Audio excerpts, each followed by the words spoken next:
The rise of political violence and intimidation is a crucial issue, even for us here in our relatively benign democracy. As you know, we've seen violent political protests here over the years, whether the issue was Vietnam or uranium mining or the early antipathy towards the Howard government with those horrible Parliament House riots. But thankfully, political violence here has never reached the levels seen in other countries like the United States, especially when it comes to targeted attacks against specific individuals. Yet we can't afford to be the slightest bit complacent, especially after the Bondi massacre, the worst act of terrorism in this nation's history, when 15 people were killed just 8 months ago in what police allege was an act of Islamist extremist terrorism. We must be ever vigilant here.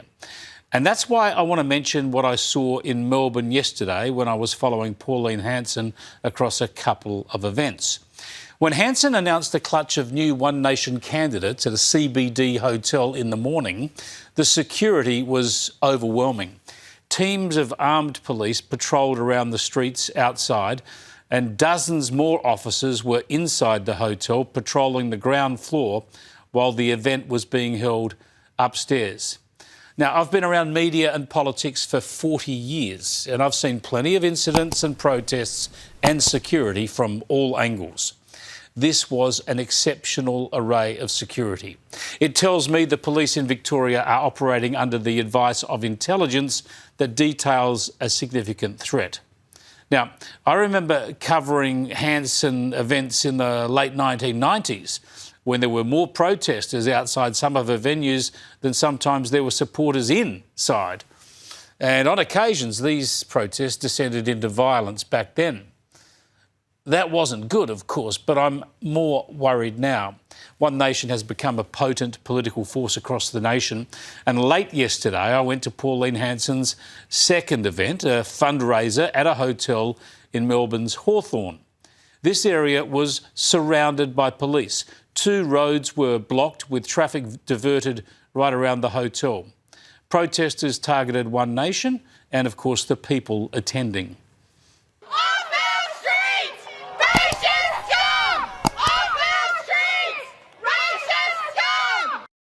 Yeah, and of course the main focus of their vitriol was the One Nation leader herself.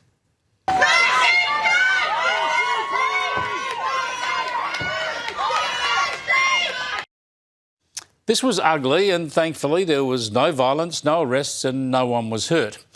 But a lot of people were inconvenienced, a lot of people were intimidated, and a lot of police resources were diverted from fighting crime. And in the end, this is a pretty puerile political push. I mean, have a listen to this.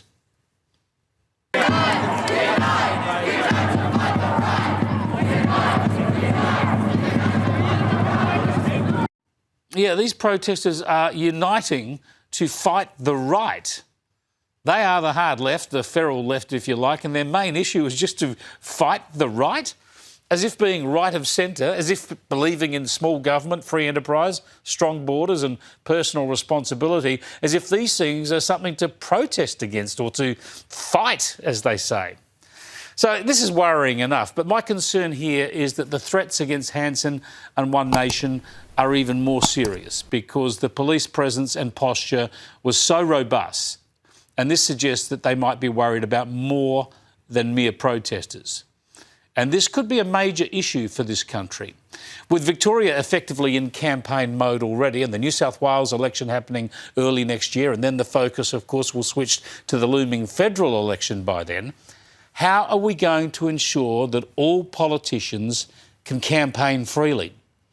Will One Nation have to campaign the whole time from behind a force field of security? If so, what will that mean for the other parties? And more to the point, what does that mean for our democracy and our way of life?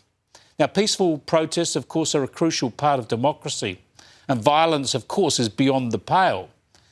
But so too is intimidation. Intimidation that can curtail free political debate. We need to watch this space very Quick carefully. favour. If you are the kind of person who loves Australia and wants to stay up to date on what is going on in our country's politics, hit that subscribe button and ring the notification bell. It helps us keep this channel going. Over 90% of viewers have not yet, and it would mean the world to us if you did. Thank you. Now, back to the show. Australia is supposed to be the country where politics is argued with words, not weapons. That's the whole point of the place. So what does it say when a politician cannot walk into a hotel to announce a candidate without armed officers on the street, dozens of police in the lobby, and an intelligence assessment screaming that the threat is real? It says something has changed, and not for the better. This is not about one party. It's about the slow, ugly creep of political intimidation, and it didn't start this month.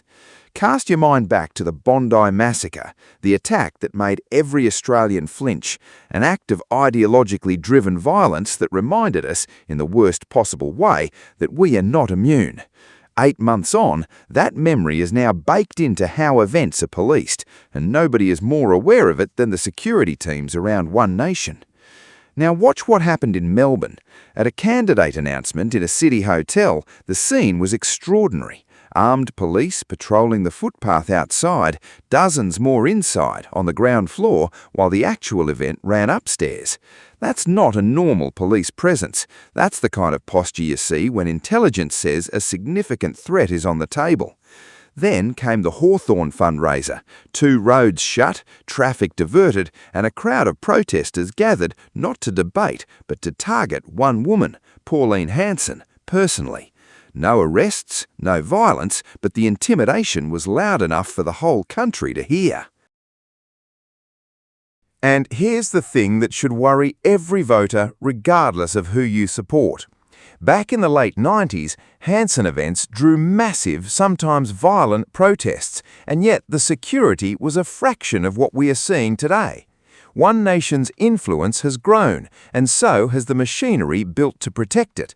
That is not a healthy democracy. It is a sign that the threats have moved past protest and into something far more premeditated.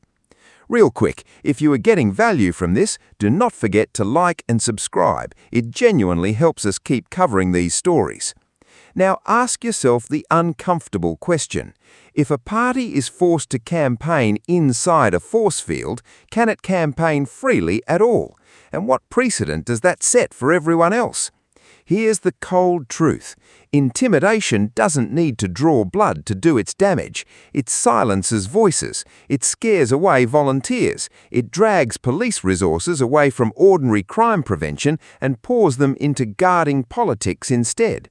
The chilling of dissent doesn't happen with a gun. It happens with a crowd, a threat, a closed road, and a politician who thinks twice before booking the next venue. Democracy is only as strong as the number of people willing to stand in a room and disagree without fear.